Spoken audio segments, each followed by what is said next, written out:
Decíamos el viernes, ¿verdad? Del atributo de Dios, que hablábamos que Él se siente plenamente satisfecho y Él es plenamente feliz. Y que para el cristiano no puede haber cosa mejor que sentirse plena y completamente satisfecho en Él.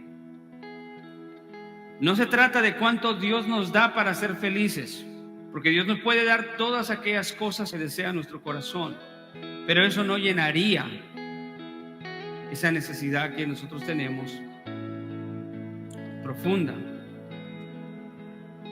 esa necesidad de reconciliación con nuestro Creador, con nuestro Dios.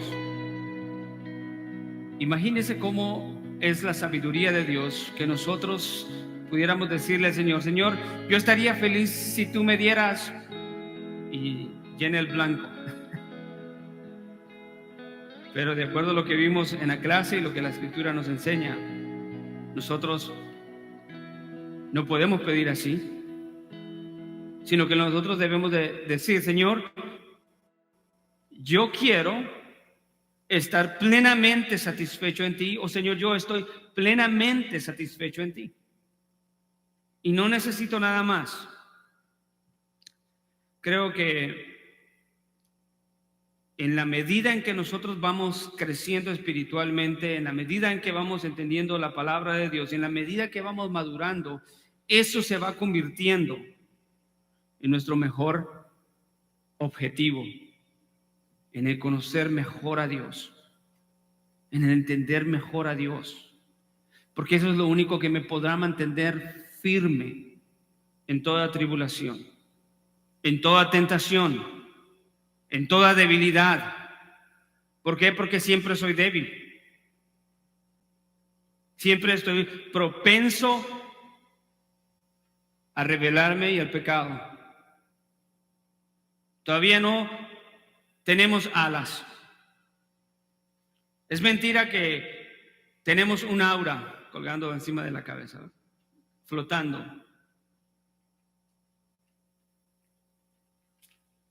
Pero en tiempos de tribulación y de angustia, si nosotros conocemos mejor a Dios, no podemos decir completamente, podemos decir completamente en cuanto a cómo se revela a Dios en la Biblia, sí lo podemos conocer, y eso es suficiente para que nosotros podamos ser fortalecidos, ser animados y pararnos en la roca firme que es Cristo Jesús. Hermanos, el mensaje de hoy lo he titulado ¿Cómo responder al sufrimiento? Y hace unos meses por acá estuvo nuestro hermano Martín, y él agarró el libro de Job y nos llevó por un recorrido hermoso del libro de Job.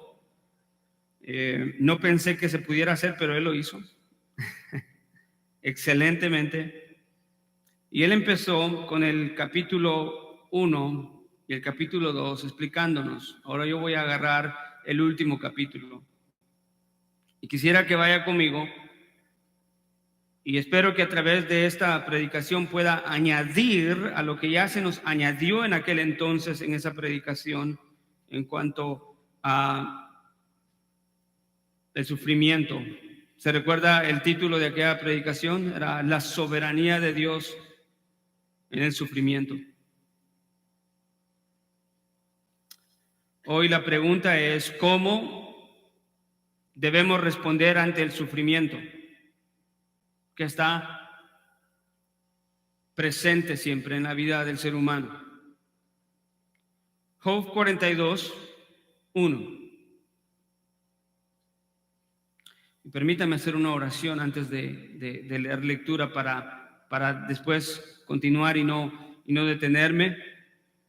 Padre amado, gracias por este día tan maravilloso, tan precioso, Señor, que nos permites como pueblo tuyo, como iglesia tuya, estar aquí presentes, adorándote, Señor, dándote a ti, Señor, alabanza, dándote, Señor, honra, Señor, sentados acá haciendo tu voluntad, deseando tu palabra, deseando, Señor, escuchar tu voz, deseando, Señor, aprender más de ti para que nuestra vida, Señor, sea una vida, Señor, transformada plenamente en tu Hijo amado Jesucristo. La razón, Señor, por la que venimos siempre, Señor, a este lugar es porque sabemos que este es el único lugar en donde podemos aprender, y ese lugar tiene un nombre. Ese lugar es tu Hijo amado Jesucristo. Ese es el único lugar donde podemos acudir para encontrar todas las respuestas, Señor, que el hombre tiene. Te damos gracias porque antes no lo entendíamos, antes vivíamos en ignorancia, apartados de ti, Señor, viviendo quizás vidas religiosas o aún peor, apartadas de ti, Señor, completamente,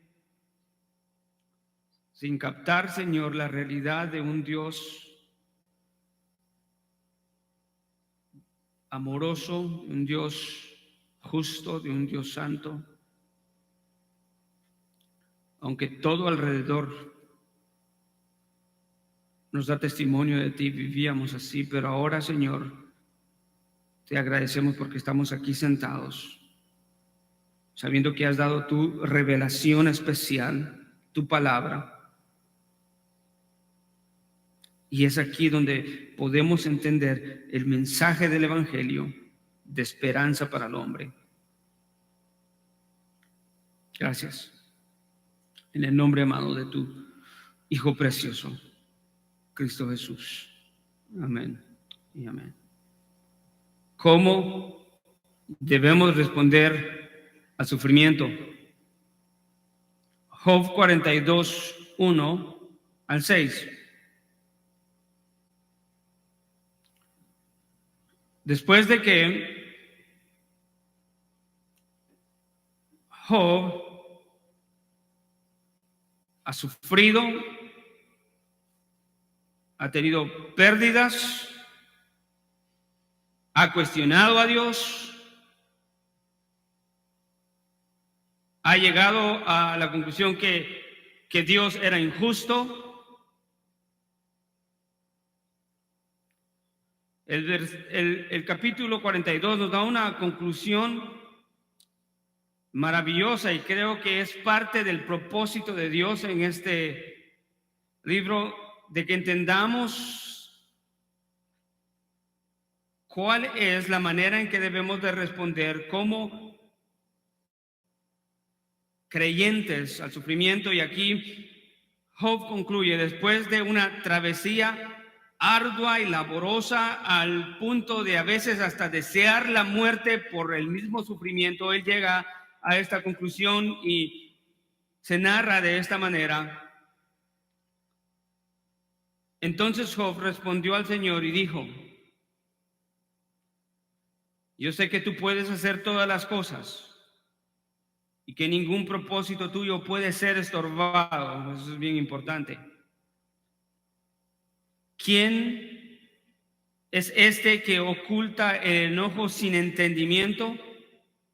Por tanto, dice Job, he declarado lo que no comprendía, cosas demasiado maravillosas para mí, porque yo no sabía. Escucha ahora y hablaré. Esto es Job hablando. Te preguntaré y tú me instruirás. Y estas palabras son bien importantes, versículos 5 y 6, y dice: he sabido de ti solo de oídas, pero ahora mis ojos te ven. Por eso me retracto y me arrepiento en polvo y ceniza. Amén. Palabra de Dios. Que el Señor bendiga su preciosa y bendita palabra. Debemos de comenzar reconociendo que el sufrimiento es parte de la realidad humana y que no hay ser humano que existirá o que haya existido que no haya experimentado en algún momento de su vida el dolor, la enfermedad, muerte, y por ende no hay ningún ser humano que haya existido o que vaya a existir que no vaya a ser pasado por el sufrimiento. La vida de todo hombre es muy frágil, como la flor del campo, dice la Escritura, que por la mañana nace y en el atardecer pasa un viento y su lugar nunca más la conocerá. Es momentánea, corta, frágil. Y la imagen ahí es una flor. ¿Alguna vez hemos agarrado un pétalo de una flor, verdad? Una hojita, y qué sensible es. En algunos casos hasta se deshacen en la mano. La vida del hombre es muy frágil así y es pasajera. El tiempo del hombre es nada. Las Escrituras están llenas de relatos históricos del sufrimiento entre los hombres y la lucha, la carga, las lágrimas, las dudas y el sufrimiento que acarrea. Hace una semana todos nos levantamos con el asombro de la noticia de un tiroteo en una escuela cristiana en el estado de Tennessee, a donde se calcula que asisten alrededor de 200 niños. Una iglesia muy prominente en ese lugar, una escuela, que pertenece a una iglesia muy prominente llamada la Iglesia Presbiteriana del Pacto. Y nos enteramos que una mujer de 28 años, que se identifica como transgénero, acudió a esa escuela con la intención de hacer daño a personas inocentes y llevó armas, entró a la escuela y desafortunadamente asesinó a 3 niños entre 9 y 10 años y a 3 adultos alrededor de los 60 años. Lo que impactó mucho fue que algunos consideran que esto es un acto de odio en contra de los cristianos. Todavía las autoridades no han dicho cuál es la razón de por qué la mujer de 28 años se dirigió a ese lugar para hacer esta clase de maldad y este daño y quitarle la vida a 6 personas. Pero algo que tocó mi corazón era de que debemos dolernos por toda maldad en contra de cualquier persona, pero este caso es muy especial y está muy cerca de casa, de nosotros, los creyentes, los cristianos. Porque en primer lugar era una iglesia, una escuela cristiana que pertenece a la misma iglesia, que están casi en el mismo lugar. Y no solamente todos los que fallecieron injustamente y brutalmente eran cristianos. Y una niña de 9 años era la hija del pastor principal de esta iglesia prominente. Y entonces muchos se preguntan, ¿qué pasó? ¿Qué daño hicieron estas personas? ¿Qué daño hicieron estos niños? Y como decía, las autoridades todavía no han dado ninguna conclusión o alguna razón de algún motivo específico del por qué esta persona con tanto odio en su corazón atendió a esta escuela y asesinó brutalmente a 6 personas. El hecho es de que el diablo, Satanás, es real y siempre está en enemistad con aquellos que son hijos de Dios.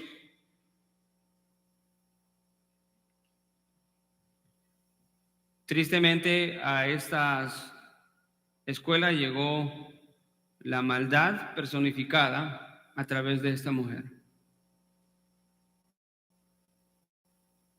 Pero ¿cómo nosotros como creyentes podemos entender un evento como este?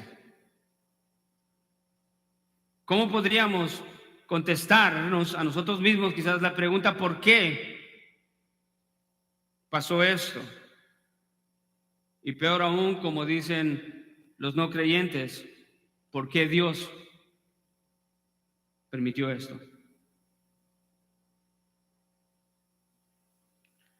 Y es exactamente lo que, o el tema, o la lucha con la que Job tuvo que luchar. De acuerdo a la Escritura, se recuerda en el capítulo 1 y el capítulo 2 de Job, se nos dice que Job era un hombre íntegro, recto, sin tacha. No era que no tenía pecado, pero no había nadie que pudiera decir, he ahí una mancha en el carácter de Job. Y lo sorprendente de esto es de que la Biblia lo afirma. La palabra de Dios, la autoridad de Dios, la palabra inerrante, que siempre dice la verdad. Era un hombre intachable. Acompañe para que lo lea conmigo. Job 1:1.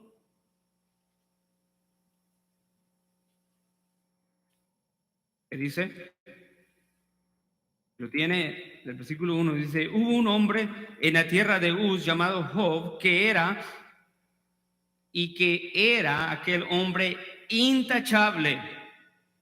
No había nada que pudiera ir en contra de su reputación. Era recto.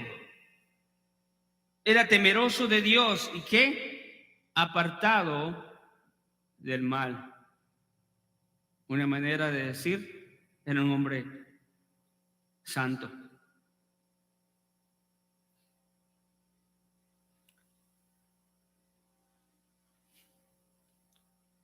Las Escrituras, como decía, están llenas de relatos históricos del sufrimiento entre los hombres y las luchas que acarrea. Y cuando vienen a casos como estos, o el caso que acaba de suceder esta semana, la pregunta es, ¿por qué? Si es verdad lo primero que les dije, que la Escritura está llena de relatos de sufrimientos entre hombres y sus luchas con eso, al mismo tiempo que las Escrituras también nos cuentan, escuche, del sufrimiento de esos hombres, también las Escrituras nos muestra cómo es que Dios actúa y tiene el control en su soberanía de ese sufrimiento. Y muchas veces nosotros no lo vemos. Bueno, la mayoría de las veces no lo vemos. Lo vemos en ejemplos, hay varios, pero lo vemos en ejemplos como la vida de José, el hijo de Jacob, a quien sus hermanos odiaban y tenían animosidad en contra de él. Se recuerdan en Génesis del capítulo 37 al 39, se nos narra cómo es de que él es sometido por sus hermanos a injusticia, estirado a un pozo, luego vendido y luego llevado a Egipto. Y en Egipto es acusado injustamente y tirado en la cárcel. Pero en cada una de esas cosas y en cada uno de esos eventos, la mano providencial y soberana de Dios estaba dirigiendo todo. José no lo sabía. Sus hermanos tampoco lo sabían. ¿Cuál fue el final de eso? Si se recuerda, en el tiempo en el que vino una crisis mundial de hambre, en donde el pueblo de Dios hubiera perecido en el desierto, no milagrosamente, sino soberanamente y providencialmente, José, aquel joven vendido, abusado, acusado, llegó a ser el segundo de Egipto para que cuando hubiera esa gran necesidad de hambre en el mundo, Dios lo pudiera usar para preservar a su pueblo y que no se atentara en contra de la simiente prometida.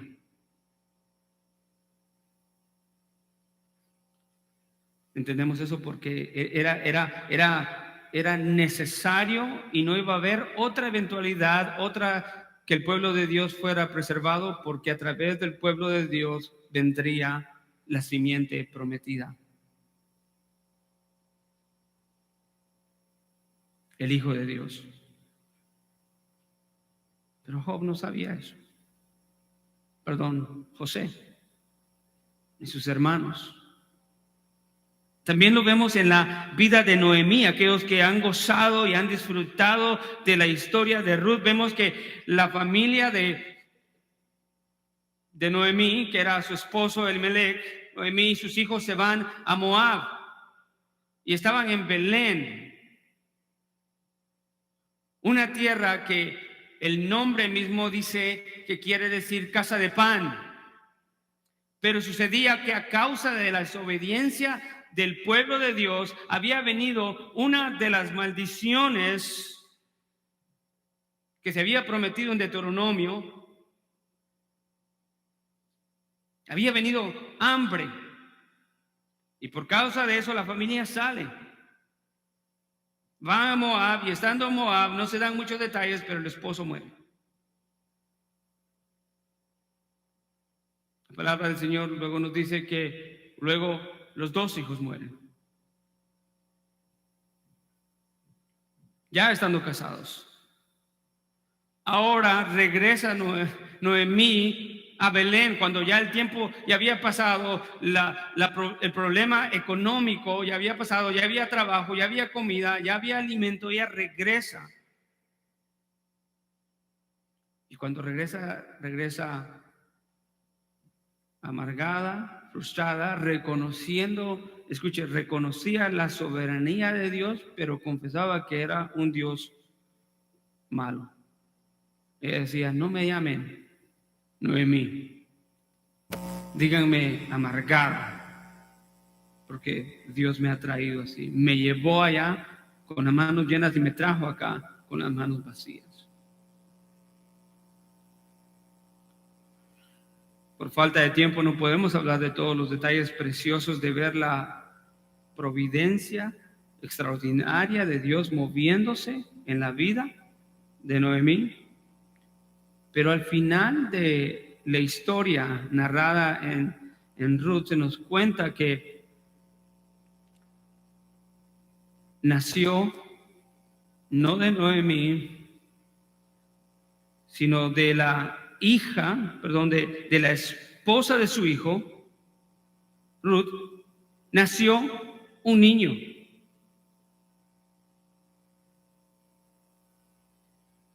Y ese niño sería por quien vendría o se continuaría la simiente prometida. Porque ese niño fue el abuelo de David, el rey de Israel.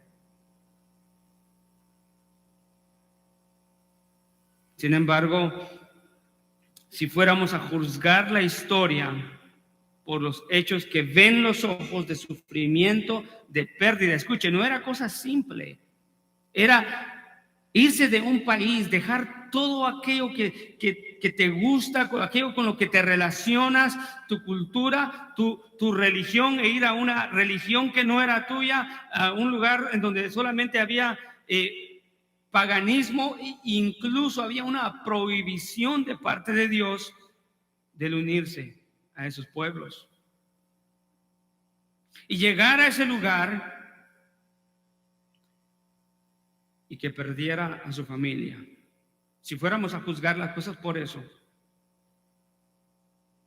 diríamos, wow,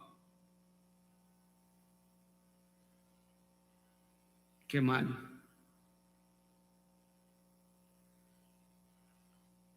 Pero hay un evento más precioso y majestuoso que la Biblia nos cuenta. Y es el relato y la historia de la muerte y el sufrimiento del Hijo de Dios en la cruz del Calvario. Que no hay ningún cristiano bíblico que pueda decir que la cruz del Calvario fue un fracaso. ¿Hubo sufrimiento? Sí. ¿Hubo sufrimiento en José? Sí. ¿Hubo sufrimiento en Noemí? Sí. ¿Hubo sufrimiento del Hijo de Dios en la cruz del Calvario? Sí, pero no hay ningún cristiano que pueda decir que esa cruz fue un fracaso por lo que ahí sucedió. Todo lo contrario. Podemos confesar y declarar de que a través de un acto tan injusto, tan horrible y tan brutal en contra del único perfecto, justo, sin pecado, salió el beneficio más grande para los hijos de Dios: su salvación.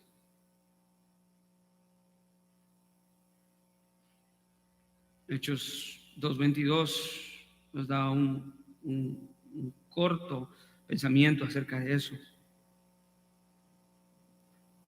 Si quiere puede ir conmigo a Hechos 2:22.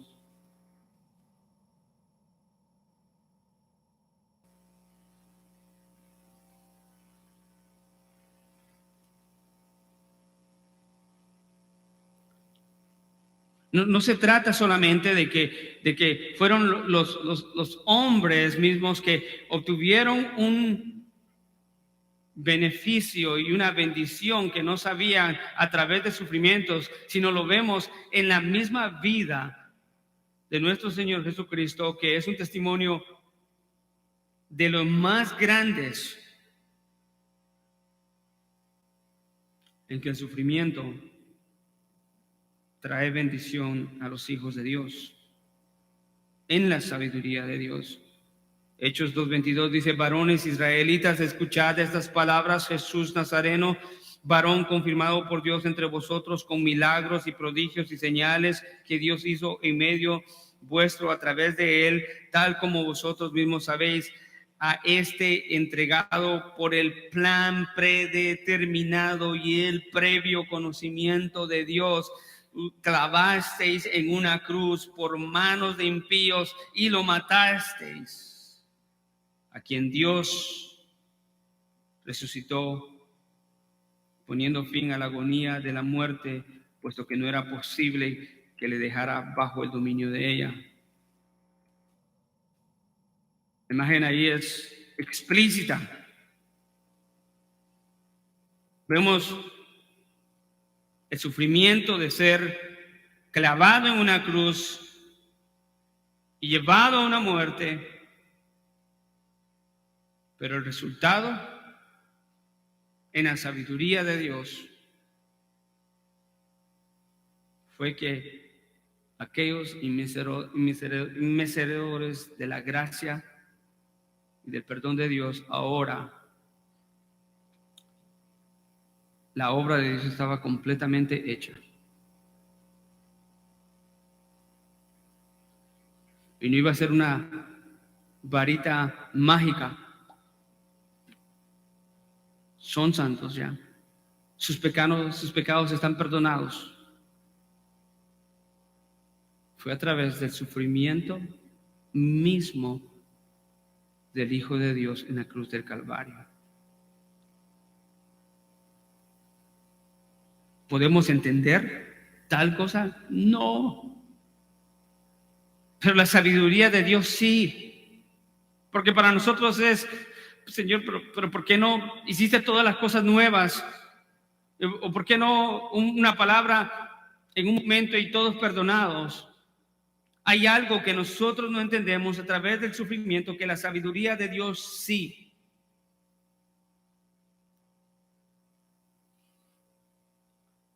En cada uno de estos relatos se nos muestra la mano soberana de Dios, la mano providencial de Dios actuando a favor del hombre,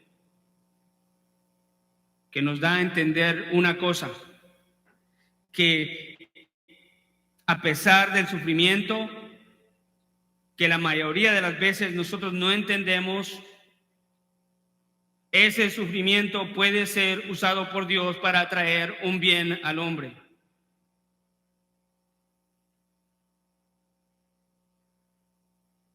El Salmo 90 en las Escrituras nos recuerdan que Dios ha sido refugio de generación en generación. Moisés clama ese canto y dice: oh Señor, tú has sido refugio de generación en generación. Antes que existieran los montes, tú ya estabas ahí.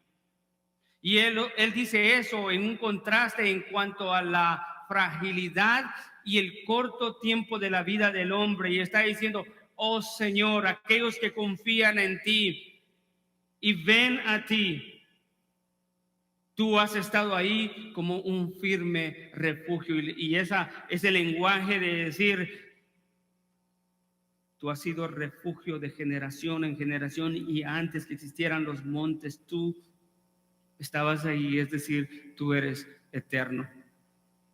Y por ende, tú eres refugio para todos los hombres en todo tiempo. En todo tiempo.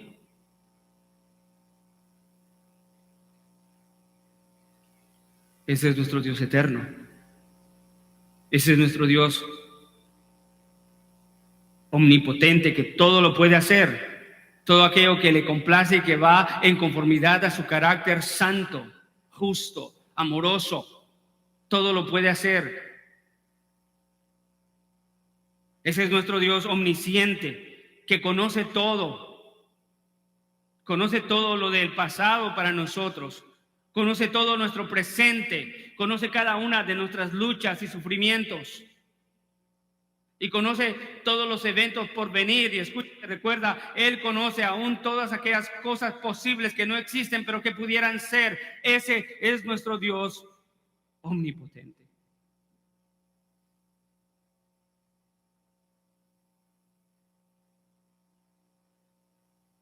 ¿Sabe Él en su sabiduría? Él lo sabe todo. Y nosotros somos finitos y no sabemos nada. Cuando digo nada, pues no me estoy refiriendo a las cosas de la vida cotidiana, porque todos sabemos subirnos a un carro, todos sabemos ponernos zapatos, todos sabemos comer o estudiar algo, pero me refiero, no sabemos nada en comparación a la sabiduría profunda, extensa, alta, inmensa de este Dios trascendente, pero al mismo tiempo tan cerca de nosotros.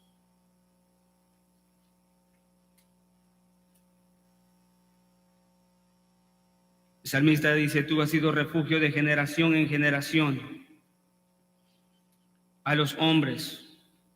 Esto es, aquellos hombres que confían y que son sabios en su corazón para entender tal verdad y ver su fragilidad y ver su incapacidad, no solamente física, pero mental, escuche, espiritual,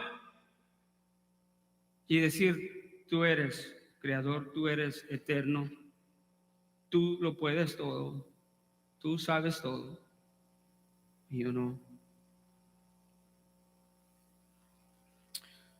El relato de los sufrimientos de Job nos presenta con una maravillosa historia real de las luchas, del sufrimiento de un hombre a quien las Escrituras mismas señalan como hombre justo, intachable.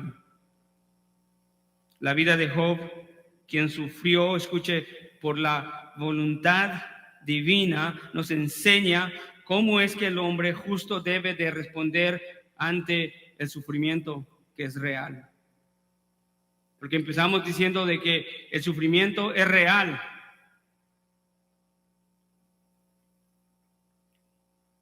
El pastor y teólogo Steve Lawson dice: Dios usa la angustia de Job, la angustia que él experimenta, para mostrar las obras soberanas detrás de la cortina velada de las circunstancias humanas para su propia gloria. Él usa. Algo que debemos de entender es que se debe de ignorar los estragos o el dolor del sufrimiento. No.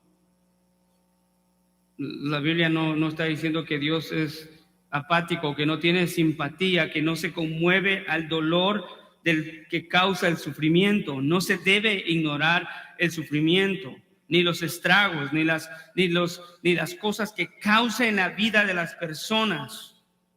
De hecho, los sufrimientos del hombre no es algo en lo que Dios se complace.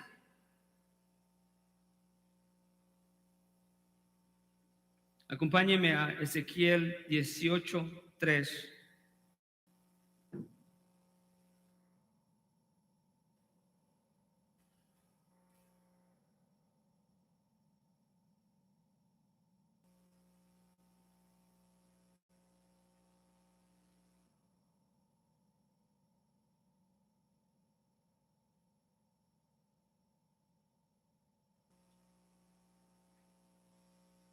Perdón, hermano, es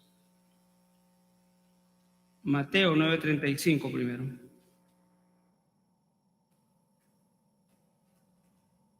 Acabamos de estar ahí, pero es el verso que quiero que veamos.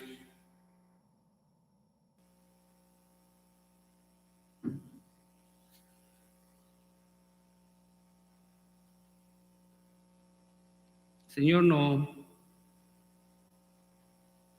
se goza en el sufrimiento de los hombres. Él no se complace en eso. Acabamos de estar ahí la semana pasada. Dice que mientras que Jesús recorría las ciudades y aldeas, enseñando en las sinagogas de ellos, proclamando el evangelio del reino y sanando toda enfermedad y dolencia, y viendo a las multitudes, tuvo que compasión. No creo que le expliqué la semana pasada, pero esa palabra compasión habla literalmente, una traducción puede decir, se le conmovieron las entrañas.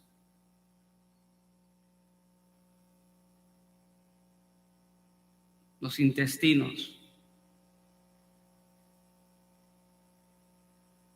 Jesús mismo nos dice eso ahí. Mientras él recorría y viendo a las personas en angustia y abatimiento. Pero escuche, hermano, pero la verdad de que Dios no desea el sufrimiento y tiene compasión del sufrimiento de la humanidad, de los hombres, no quiere decir de que Él no pueda usar, de acuerdo con su sabiduría, el sufrimiento para la gloria de su nombre y para el beneficio de sus hijos. Él lo hace. Juan 9 es lo que siempre hemos mencionado. Los discípulos llegan y le hacen la pregunta a Jesús: ¿quién pecó? ¿Es sus padres o él? Porque la idea era que Dios traía un castigo de enfermedad por causa del pecado. Pero la Biblia ahí nos enseña en Juan 9 de que este hombre había nacido. ¿Sí?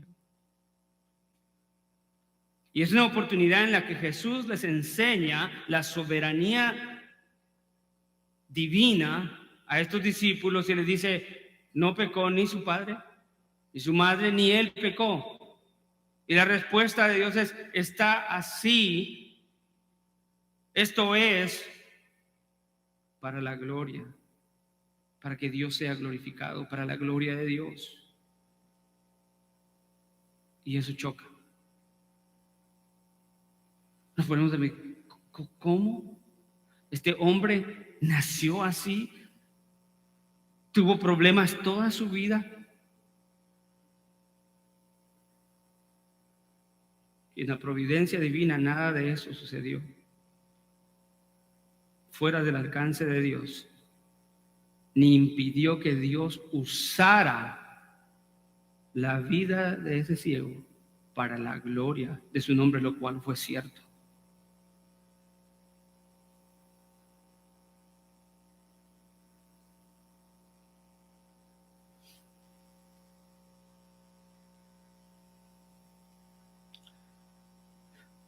El capítulo 1 de Job, que son muy importantes para entender todo el libro de Job, se deja muy en claro que la vida de Job era intachable, recto, temeroso de Dios, apartado del mal.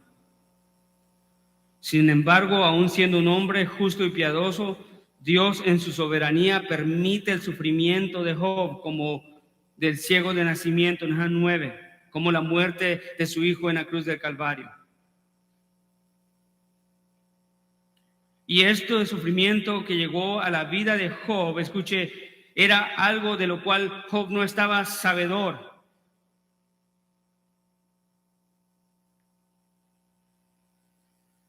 Sin embargo, le causó muchos problemas, dudas, y hasta llegó a pensar de que Dios era injusto.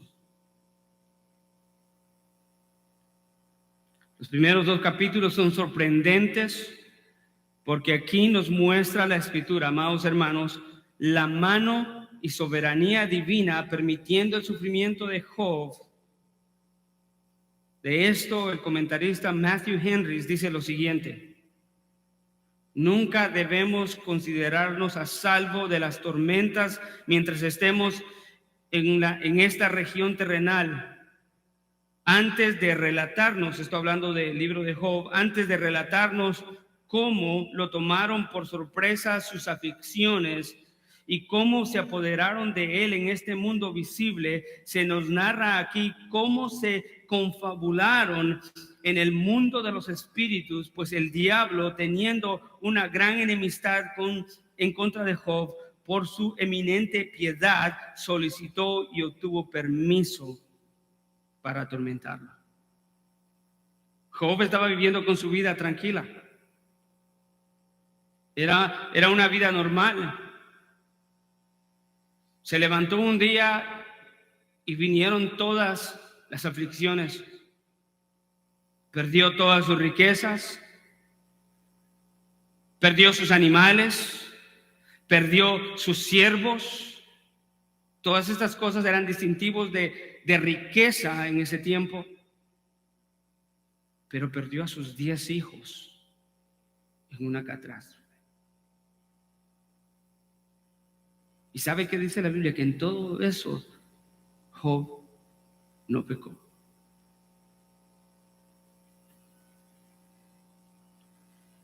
Capítulo 1 y el capítulo 2 nos muestra cómo Job, sin saber, estando en su vida piadosa y preciosa, en ese mundo espiritual, se confabulaba, dice Matthew Henry, todo lo que iba a suceder en su vida. Eso lo que nos habla es de que nada de lo que sucedió en la vida de Job estuvo fuera del alcance del conocimiento y del poder de Dios.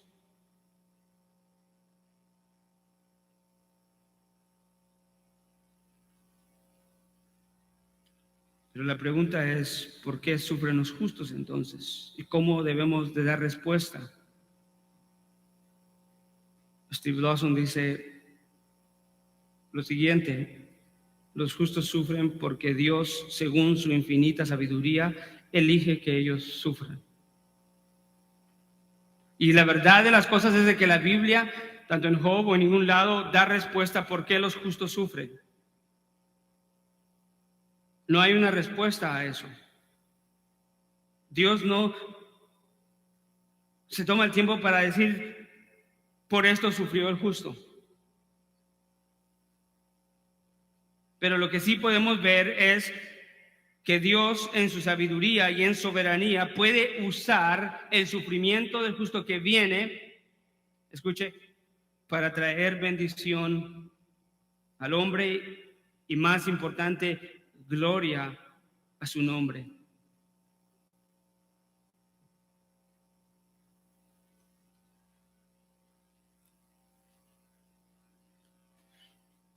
Ahora,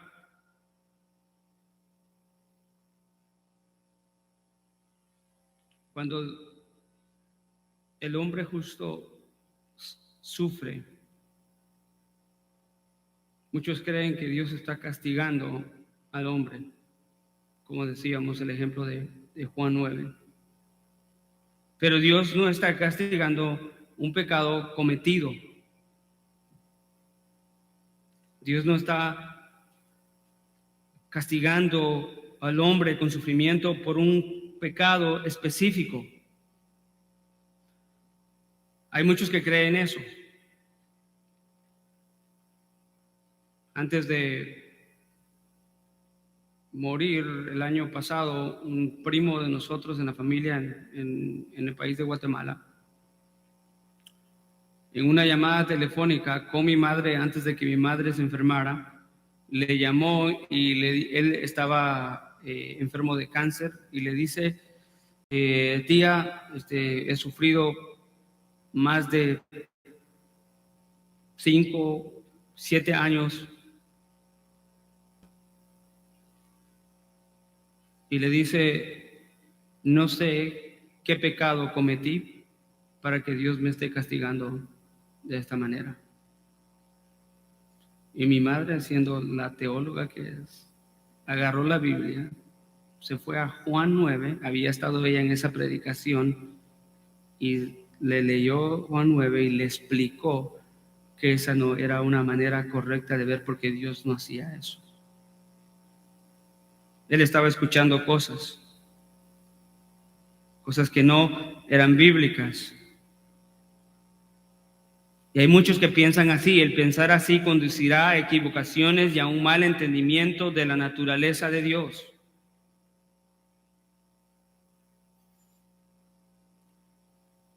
Y eso puede causar amargura, puede causar reproche.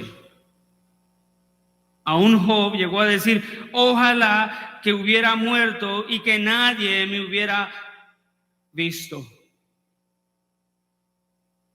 El tener un entendimiento equivocado del sufrimiento y pensar que Dios castiga a específicas personas porque cometieron un pecado específico no es lo que la Biblia nos muestra en Job ni en todas las escrituras. Vaya conmigo para verlo. Job 10.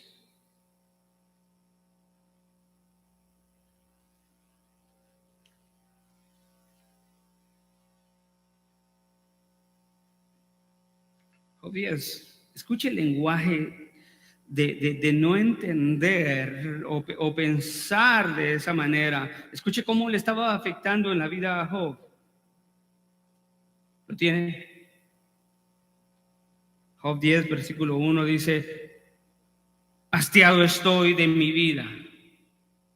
Daré rienda suelta a mi queja, hablaré en la amargura de mi alma, le diré a Dios, no me condenes, hazme saber por qué contiendes conmigo. Es justo para ti oprimir, rechazar la obra de tus manos y mirar con favor los designios de los malos. Aquí básicamente Job estaba amargado y diciendo, es justo que tú castigues a un santo como yo y que a los malos no los castigues. Versículo 4. ¿Acaso tienes tú ojos de carne? Wow. ¿O ves como el hombre ve? ¿Son tus días como los días de un mortal o tus años como los años del hombre? Para que andes averiguando mi culpa y buscando mi pecado, como diciendo, ¿por qué buscas mi pecado si no tengo? Me estás castigando injustamente, hermano. Y eso es lo que exactamente pasa en la vida de muchos cristianos, que cuando están en medio de una prueba y del sufrimiento, lo primero que viene es un reproche a Dios. Claro, si no está bíblicamente alimentado con la palabra de Dios y que hay algunas nubecitas que no le permiten ver verdaderamente el carácter de Dios y quién Dios es en medio del sufrimiento, puede hablar así. Podemos hablar así.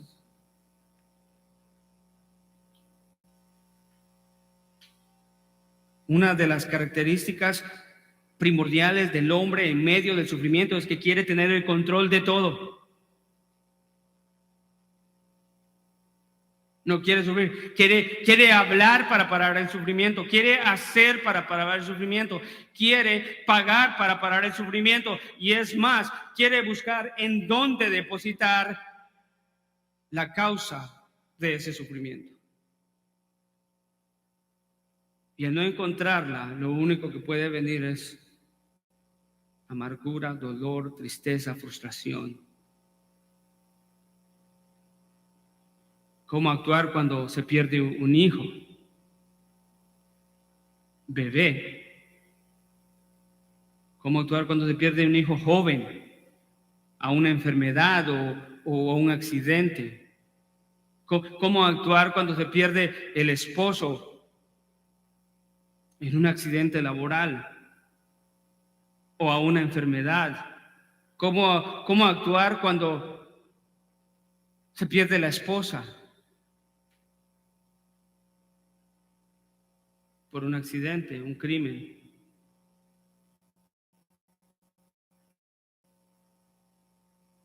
¿Cómo actuar cuando se pierden los padres?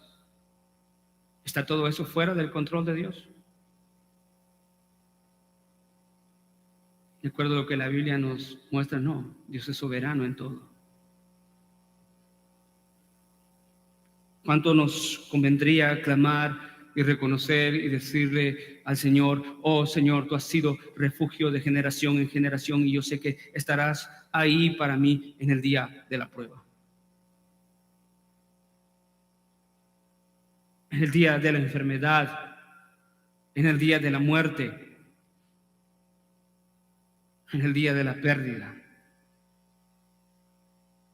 Porque, como empecé diciendo, no podemos negar de que el sufrimiento y el dolor es una de las realidades humanas de la cual nadie se va a escapar.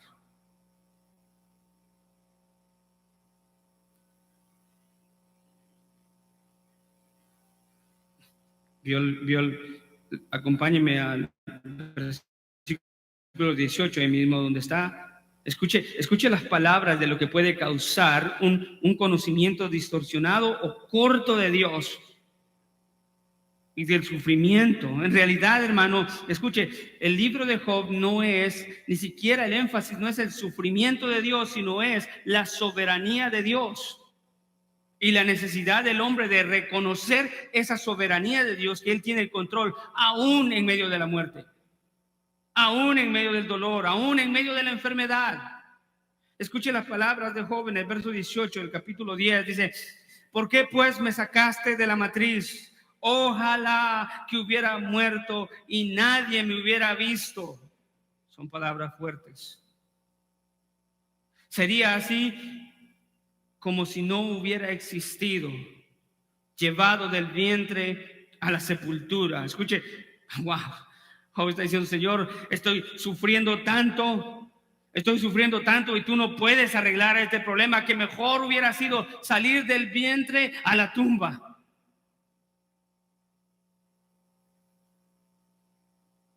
¿Cuántos se pueden relacionar con ese pensamiento en medio del problema y del sufrimiento?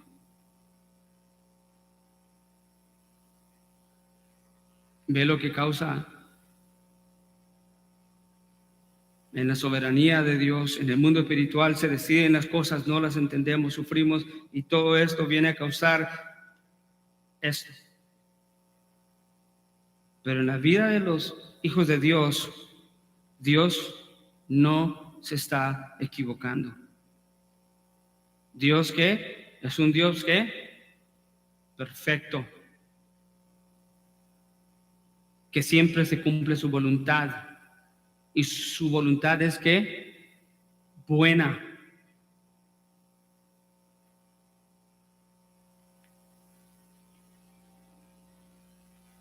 Escuche el siguiente versículo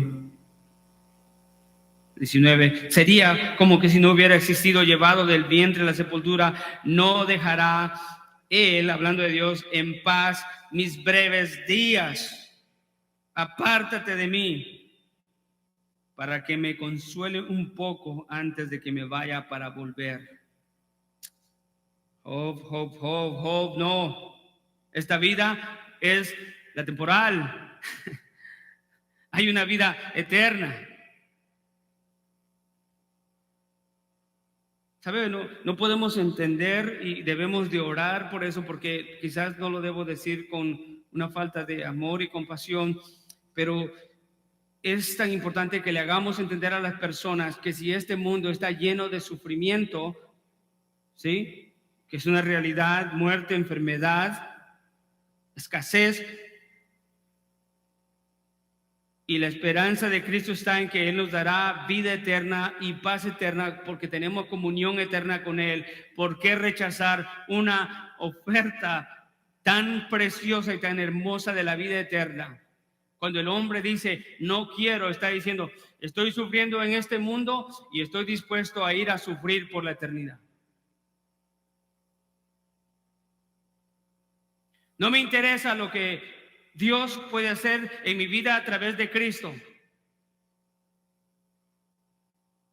Me siento solo aquí, pero quiero sentirme solo para toda la eternidad. Siento frío, hambre, dolor, enfermedad en este mundo y quiero sentir eso para siempre. Eso es lo que el hombre dice cuando rechaza el mensaje del Evangelio. Gracias, hermano. Versículo 21, antes que te vayas, para no volver a la tierra de las tinieblas y sombras profundas, tierra tan lobrega como las mismas tinieblas, de sombras profundas sin orden, y donde la luz es como tinieblas. Voy a irme enfocando al final, pero vaya a Job 14, versículo 13.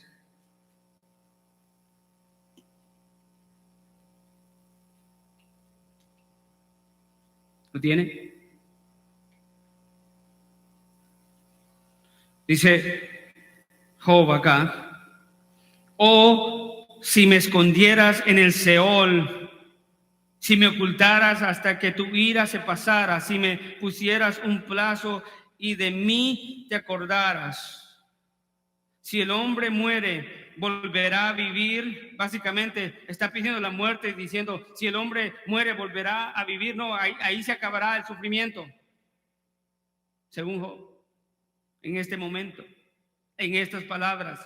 Todos los días de mi vida, todos los días de mi batallar, esperaré hasta que llegue mi relevo. Tú llamarás y yo te responderé.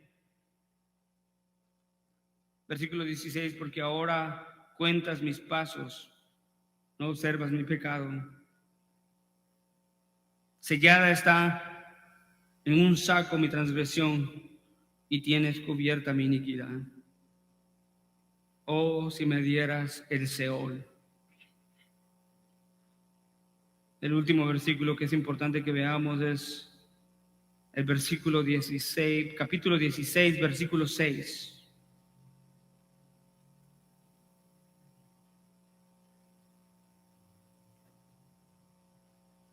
Dice Job, si hablo, mi dolor no disminuye.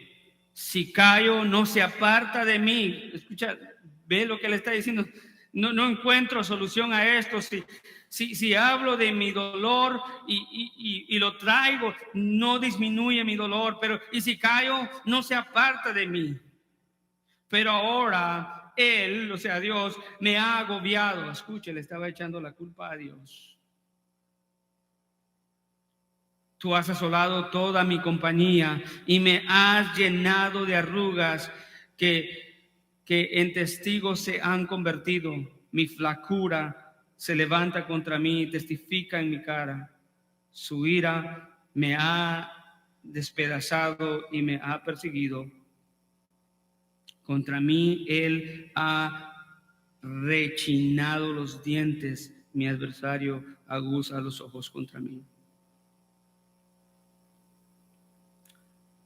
Hermanos, pensar que Dios castiga o que Dios castiga el pecado específico a las personas y por eso les trae sufrimiento Hay instancias en que el sufrimiento trae sufrimiento y trae estragos, afrentas, como la Biblia lo dice. Pero nuestro Dios no es un Dios injusto, ni un Dios de desorden. Pensar así de Dios puede conducir a un mal entendimiento de la naturaleza de Dios, incluyendo cómo pensamos de los eventos que pasaron esta semana, los que han pasado por los años y los eventos que vendrán. El mundo piensa así: Dios fue injusto porque no detuvo las balas. Dios fue injusto porque no impidió que murieran cristianos. ¿Sabe que los dos grupos eran vulnerablemente los niños de 9 a 10 y ancianos de 60?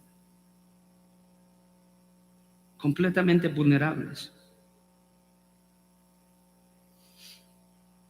De acuerdo con Job, los sufrimientos no siempre son el resultado de los pecados específicos, sino más bien son el resultado de la providencia divina, como lo vemos en la vida de Job, quien era un hombre íntegro delante de Dios.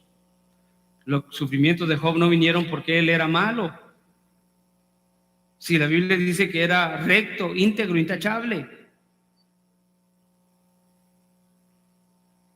No fue Dios quien de su iniciativa dijo: voy a hacer esto con Job así. Pero en su soberanía, Él usó el sufrimiento de Job para la gloria de su nombre. Y vamos a ver cómo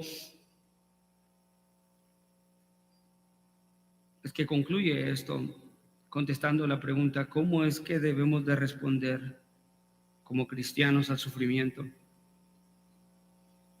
En primer lugar, hermanos, debemos de reconocer que nuestro Dios nunca se equivoca y que Dios conoce el camino de sus hijos, como conocía el camino de Job.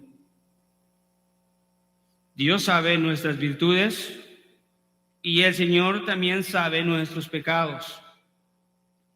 Si fueran los castigos por nuestros pecados, ninguno de nosotros estuviéramos acá. ¿No? A menos de que haya un valiente que diga: yo no he pecado. Entonces, en primer lugar, debemos de reconocer que nuestro Dios es un Dios omnisciente. Todo lo sabe, Él no se equivoca, y Dios conoce también entonces el camino de sus hijos. Él conoce las virtudes de los cristianos, sus hijos, y también los pecados de sus hijos. Dios nunca castigará injustamente. No. Vaya conmigo a Romanos 2, 6, 7.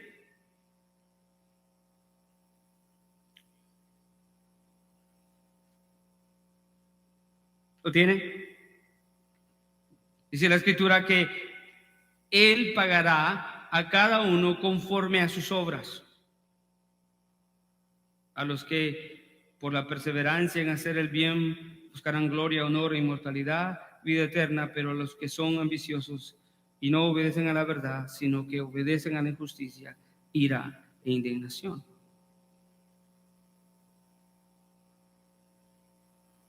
Habrá un día en que el Señor pagará a cada uno conforme a sus obras. Dios no castiga injustamente, y el sufrimiento no es un castigo, sino que en la sabiduría divina es una herramienta para llevarnos a un mejor conocimiento de Él. Un comentarista llamado Alden describe lo siguiente, escuche: el texto no especifica de que aquí se arrepintió Job. Hablando del versículo que leímos al inicio del capítulo 42.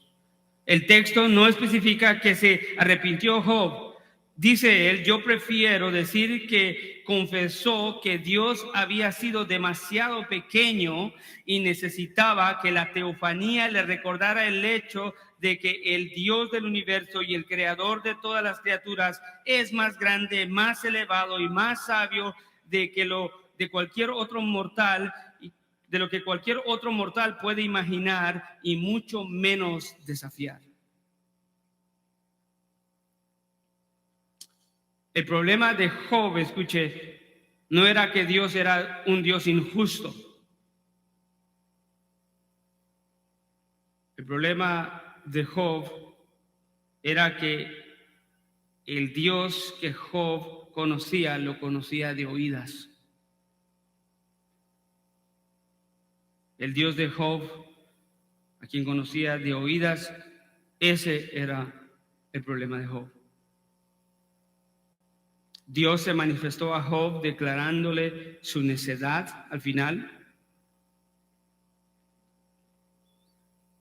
su incompetencia para argumentar con la sabiduría del eterno Creador Dios.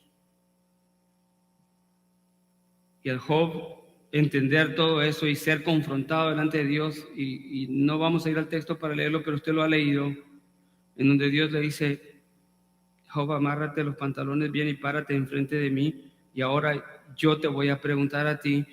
Y le empezó a decir: ¿dónde estabas tú cuando yo hice toda la creación?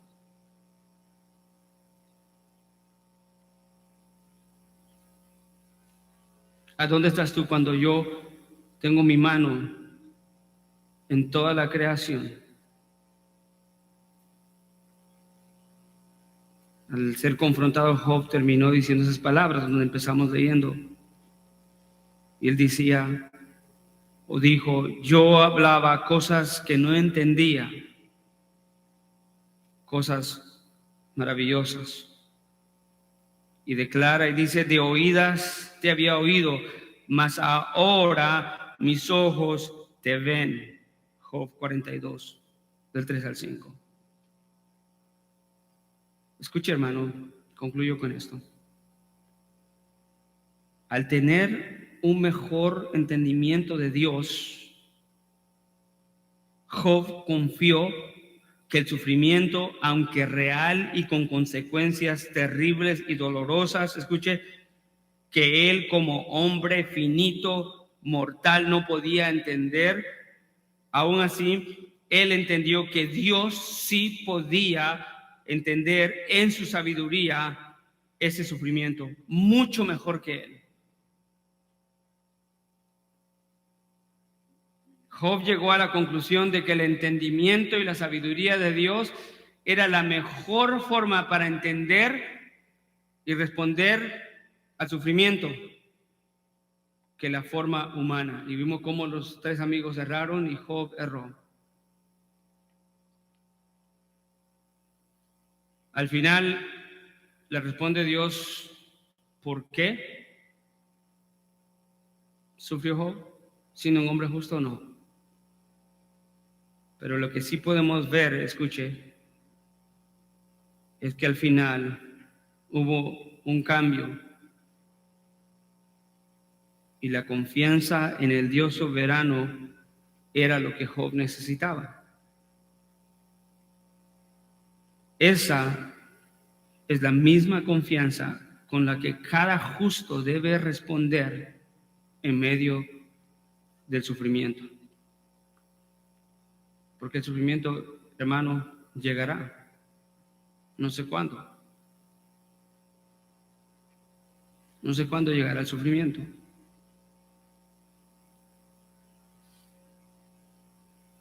Lo que hemos visto el día de hoy, sabemos que Dios no tiene fuera de sus manos. Todo está en el control de Él. Y que lo que podemos hacer es confiar plenamente en Él. Él, de una manera sabia que nosotros no entendemos, a través de los pocos ejemplos que le di, sabemos que usa el sufrimiento para el bien. Él no intenta el sufrimiento para el creyente, para sus hijos, ni aun para el pecador. Él dice que Él no se complace en la muerte del impío. Pero lo que sí sabemos es de que Él puede usar el sufrimiento para la gloria de su nombre y traer beneficio a sus hijos. ¿Sabe cuál fue lo que podemos ver? Cómo Job nos muestra la confianza? Es que he errado, he pecado, me arrepiento.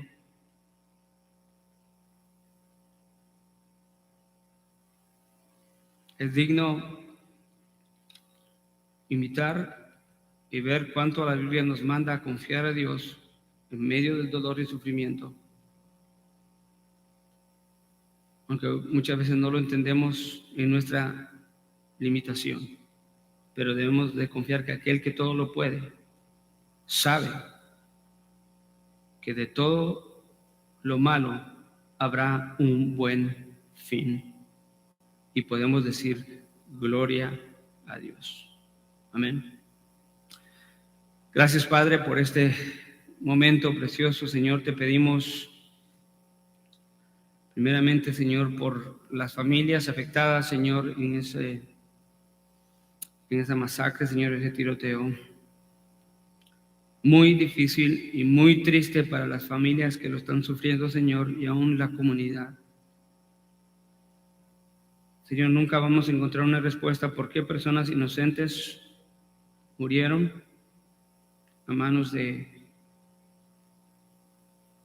una mujer malvada.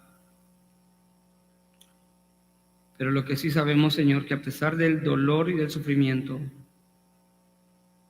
que ha sido conocido por muchos, tú podrás hacer algo maravilloso y glorioso para glorificar tu nombre y para traer bendición, Señor, a esa comunidad. Señor, enséñanos cómo entender todo esto. Aún en nuestra propia vida, Señor, prepara nuestros corazones para el día de la prueba, la cual ninguno de nosotros sabe cuándo llegará. Pero sí sabemos, Señor, que no importa qué difícil o qué grande sea esa prueba y ese sufrimiento nunca serán más grandes que ti, mucho más grande que tú, Señor. Pues tú estás por encima de los cielos, y aún los cielos de los cielos te pueden contener. Y siempre obras para bien, Señor. Nunca te equivocas. Eres un Dios perfecto. Gracias, Señor. Ayúdanos a confiar en ti de esa manera en el día de la prueba. Te lo pedimos en el nombre de tu Hijo amado Jesucristo.